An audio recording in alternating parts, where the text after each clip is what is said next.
নমস্কার।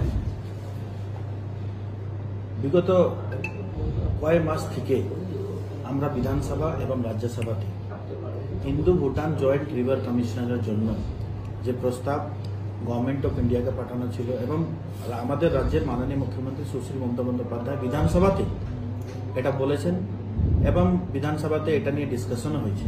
আপনারা জানেন যে আলিপুরদুয়ার, জলপাইগুড়ি বা কুচবিহার ফ্লাড হয় তো ভুটানের নদীর জন্য। রায়ডাক, তোরসা, কালজানি থেকে নিয়ে যত নদী আছে, যে নদী ভুটান থেকে আসে এই বর্ষাকালে বিভিন্ন প্রকারের জায়গাতে কিন্তু ফ্লাড এফেক্টেড হয়। আলিপুরদুয়ারের কুমারগ্রাম থেকে নিয়ে কালচিনি, মাদারিহাট থেকে নিয়ে আলিপুরদুয়ার, ফালাকাটা প্রত্যেকটা জায়গায় কিন্তু যেখানে জলের জমায়েত হয়েছে। এবং আমি নিজেও হিন্দু ভুটান জয়েন্ট রিভার কমিশনারের কথা রাজ্যসভাতে আমি আনস্টার্ট যে কোশ্চেন ছিল তার মধ্যে কোশ্চেন নম্বর 889 আমি আপনাদেরকে পেপারসও দিয়ে দিব। Flood control measures for Bhutan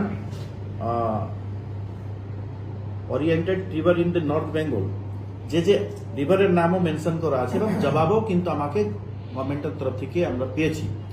এখানে ব্রহ্মপুত্র অ্যামেন্ডমেন্টের কথা কেন্দ্র সরকার বলে, এখানে ইরিগেশন অ্যামেন্ডমেন্টের কথা কেন্দ্র সরকার বলে, কিন্তু ব্রহ্মপুত্র অ্যামেন্ডমেন্টের একটাও টাকা আলিপুরদুয়ার বা কুচবিহার বা জলপাইগুড়ির মানুষ কিন্তু আমরা পাই না।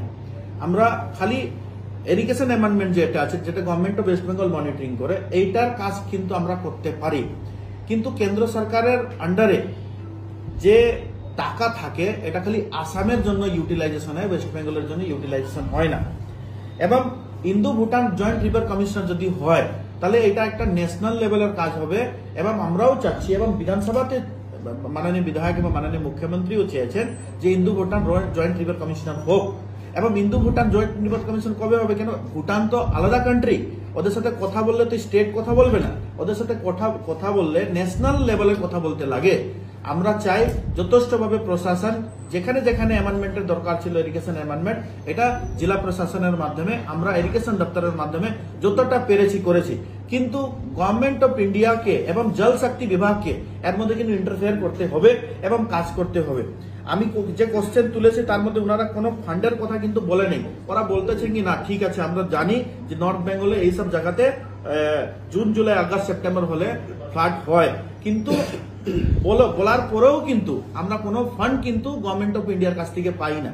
এখন আমি নিজেও দিল্লিতে আছি, আমি আনস্টার্ট কোশ্চেন হোক বা কোশ্চেন আওয়ার হোক, আমি প্রত্যেকটা সেশনে মানুষের কথা তুলেছি এবং মানুষের জন্য কি কি কাজ করা দরকার আছে এটা নিয়ে, পাবলিক বেনিফিট হোক এটা নিয়ে কিন্তু আমি সেন্ট্রালি দিল্লিতে যেটা বলেছি এটা আমরা আপনাদেরকে দিয়ে দেবো। কি কি কথা আমি তুলেছি এবং কি কি জবাব আমরা পেয়েছি, আগামী দিন এটা হোক। আমরা চাই আমাদের বিধায়করা যে জয়েন্টলি একটা ইন্সপেকশন বা জয়েন্টলি একটা মিটিংও করার জায়গা থেকে গেছে কি জল সম্পর্ক দপ্তরে আমরা সবাই মিলে যাব, গেলে যদি কাজ হয় নর্থ বেঙ্গলের জন্য, আলিপুরদুয়ার জেলার জন্য, কুচবিহার এবং জলপাইগুড়ির জন্য। হ্যাঁ, কিন্তু যারা গভর্নমেন্ট চালাচ্ছে এবং বিরোধী দলের নেতারা রাজি হয় না, বিজেপি রাজি হয় না, কিন্তু এটা প্রপোজাল কিন্তু আমাদের দলের তরফ থেকেও কিন্তু গেছে। আমি বলবো যে ডেমোক্রেসি পদ্ধতিতে ভোট পেয়ে জনপ্রতিনিধি হওয়ার পরে মানুষের জন্য আস্থা এবং বিশ্বাস, মানুষের জন্য কাজ করার কোনো দায়বদ্ধতা এদের কাছে নাই। খালি চিঠি দেখালে কিন্তু হবে না, ওখানে কোশ্চেন তুলতে লাগবে, মিনিস্ট্রিকে জবাব দিতে হবে এবং ওখানে মুখ খুলতে হবে।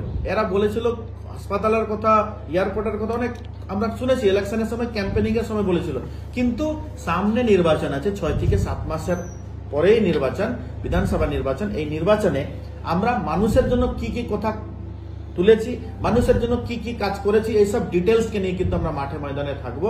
আমি চায় বাগানের জন্যও বলেছি, সোশ্যাল ওয়েলফেয়ার স্কিম ফর